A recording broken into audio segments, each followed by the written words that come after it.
uma pessoa tem posse de um imóvel e outra pessoa quer comprar esse imóvel, essa compra, essa transação imobiliária pode ser feita por escritura pública, já que o vendedor só tem posse do imóvel? Uma grande parte dos imóveis no Brasil não estão registrados no cartório de registros de imóveis. E quando tem algum registro, não menciona o nome do possuidor e às vezes sequer do verdadeiro proprietário. As razões variam de caso a caso e são relevantes para quem deseja adquirir posse ou, quando possível, quiser adquirir a propriedade do imóvel por meio de uso campeão. Mas primeiro vamos ver alguns casos que definem o que é ou o que não é posse. Primeiro caso, detenção física do imóvel. Detenção física, o exemplo mais prático é o caso do caseiro. O caseiro mora no imóvel, recebe um salário mensal para cuidar do imóvel. A simples detenção física juridicamente não configura posse e não pode ser contada para uso campeão. A detenção física, no exemplo do caseiro, ele apenas conserva a posse em cumprimento às ordens e instruções do proprietário ou possuidor do imóvel. Também configura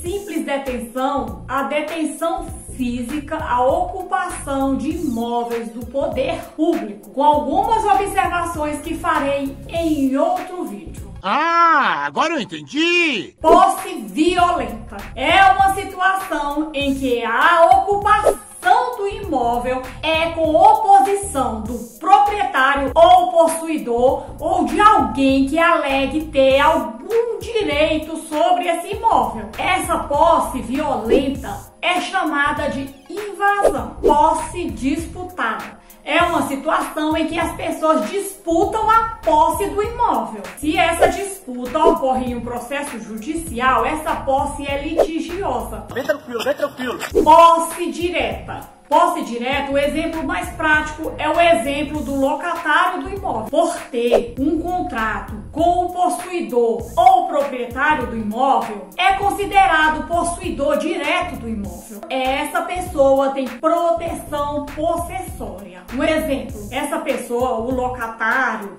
ela pode ajuizar reintegração de posse contra o invasor, mas essa posse não pode ser contada para fins de uso campeão.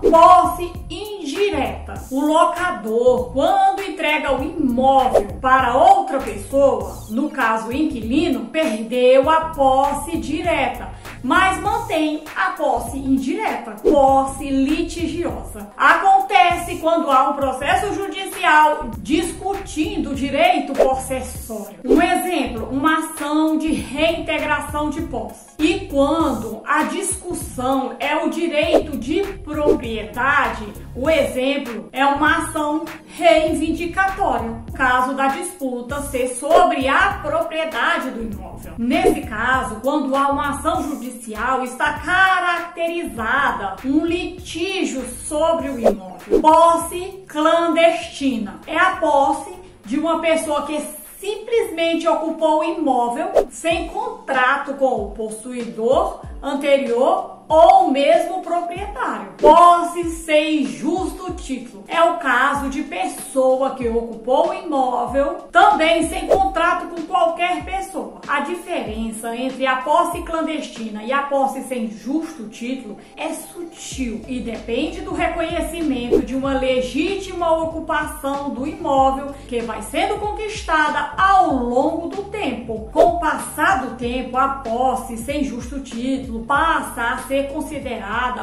posse mansa e pacífica. Essa posse, em certos casos, pode ser protegida juridicamente. Já a posse clandestina se assemelha com a invasão. Posse com justo título. A pessoa que ocupa o imóvel tem um contrato de transferência de posse do proprietário ou com o antigo possuidor. A posse com justo título tem proteção jurídica e pode ser contada para fins de uso campeão. Posse mansa e pacífica é a posse de pessoa que ocupa o imóvel sem oposição do antigo proprietário ou do possuidor, sem que o proprietário, o antigo possuidor, pratique qualquer ato para retomar o imóvel. O antigo proprietário ou possuidor do imóvel mantém-se inerte, não toma nenhuma atitude para retomar o imóvel.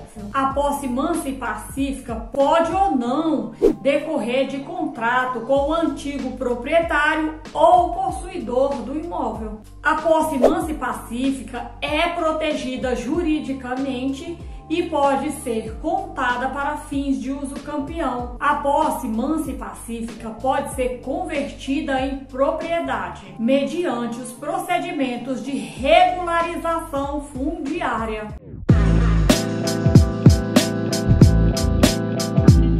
A posse em si não é registrável na matrícula do imóvel, somente é registrável em hipóteses muito específicas. A transferência da posse pode ser sujeita a registro, mas não no cartório imobiliário. Uma grande parte dos imóveis no Brasil não estão registrados no cartório imobiliário. Posse e direitos de posse são reconhecidos e recebem proteção jurídica. Exemplo, o possuidor, ainda que não seja proprietário do imóvel, pode requerer reintegração de posse contra o invasor. Pode locar o imóvel, pode obter certos financiamentos, que eu vou falar em outro vídeo. A posse pode sim ser adquirida por meio de escritura pública. E isso não significa que alguém só pode adquirir posse por meio de escritura pública ou que o meio necessário para a aquisição de posse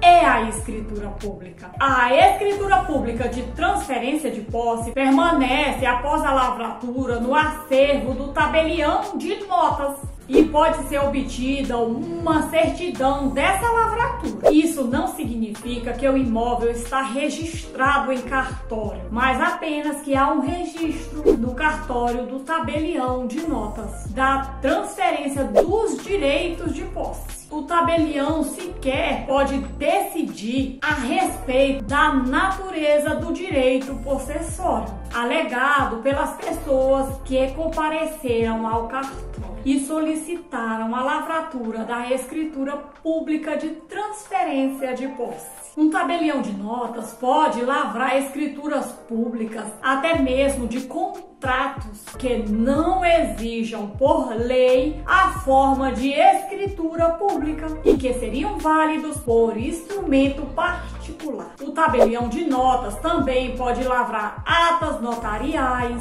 documentando declarações e documentos que são apresentados a ele por qualquer pessoa. Uma interessante maneira de criar prova material da ocupação física do imóvel é por meio de ata notarial. É mesmo, é? O tabelião comparece ao local, verifica a situação e lavra a ata notarial descrevendo o que viu. O contrato de transferência de posse ou cessão de posse, como você quiser chamar, não depende de forma específica. Se não tiver lei proibindo a escritura pública de posse, a posse pode ser transferida por meio de escritura pública. Em alguns estados, como Rio de Janeiro e Santa Catarina, há normas da corregedoria limitando ou regulando a lavratura de escrituras públicas de transmissão de posse em certas situações e permitindo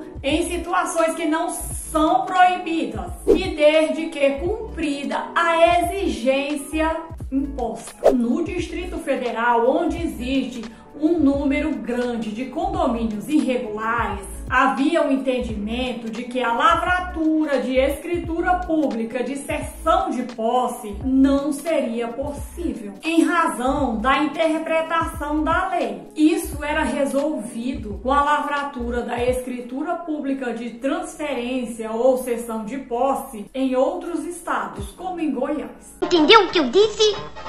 Mas, em 2017, com a instrução normativa da Secretaria da Fazenda do Distrito Federal, passou a ser possível a lavratura de escritura pública de posse, sem registro em cartório imobiliário. Na ausência de lei proibitiva, a lavratura da escritura pública de cessão de posse é possível sim. Se não há previsão legal ou ordem judicial específica, nenhum título pode ser registrado ou averbado na matrícula do imóvel. É recomendável o registro da escritura pública de transmissão de posse no cartório de títulos e documentos do local do imóvel das partes envolvidas na cessão de posse, para que você possa sustentar com maior força a validade desse negócio perante terceiros. Qualquer negócio, desde que não seja ilícito, pode ser feito por escritura pública. Não me diga! No caso de transferência de posse, o mais importante para o comprador é ter documentos que comprovem, que demonstrem a cadeia de transmissão de posses, devendo esses documentos serem contemporâneos aos períodos dos fatos. Portanto, se uma transmissão de posse ocorreu em 1978, deve o adquirente ter documentos desse período. Exemplo, um contrato de cessão de direitos com firma reconhecida de 1978, conta de luz de 1978, IPTU de 1978 e assim vai. Cadastro em órgãos oficiais de 1978, aquisição de posse, seja ela por escritura pública ou não, é um negócio arriscado. O valor jurídico de uma posse é menor do que o valor de uma propriedade, embora ambas tenham algum tipo de proteção jurídica. O valor econômico de uma posse é normalmente menor do que o valor de uma propriedade, exatamente porque o grau de segurança da posse é menor do que da propriedade. Não deixe de se inscrever, ativar o sininho, fazer comentários, compartilhar.